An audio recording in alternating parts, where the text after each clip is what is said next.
Hello guys and welcome. In this series of videos I will show you how I made a monitor camera module with night vision using the ESP32 camera module and an infrared LED. First I designed the housing using Tinkercad and I tried to make the body small and stable. We have here the camera in the top middle of the housing and also the infrared LED with a light sensor, which controls the intensity of the LED based on the ambient brightness. The camera and the LED will be in front side, while in the back there will be the ESP32 module, and then the back cover will be attached to the front cover using 4 screws.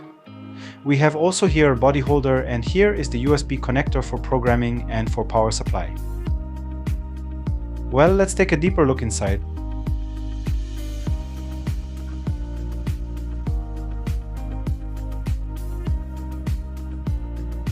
And as you can see, here is the camera attached to the front cover using this red holder, which will be attached to the cover. And the LED module will be also attached to the front cover.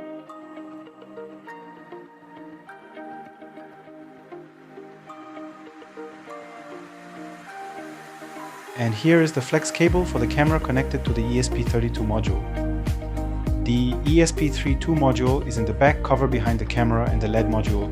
I hope the space inside is enough for all these components. We will see after printing the housing. Okay, now let's see the 3D models I prepared to be printed. I will generate the G-code and print them later, but I wanted also to share with you the assembly steps. First, the housing holder should be attached to the front cover. Then, the camera can be placed and attached using the camera holder.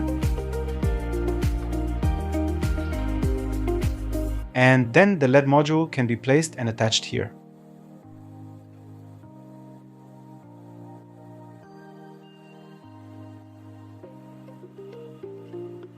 And next we place the ESP32 module in the back cover and hold it with the back holder and connect the camera and the LED to it.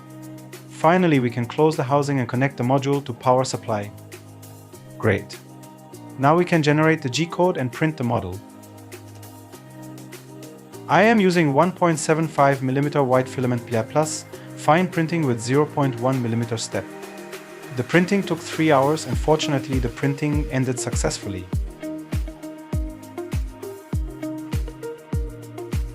And in the next videos I will show how I assemble the printed parts with the ESP32 and the infrared modules. And I will also show how to program it to have access to the camera from smartphone, tablet or computer. Thanks for watching and don't forget to subscribe. If you need the 3D model or the G-code to be printed, just let me know.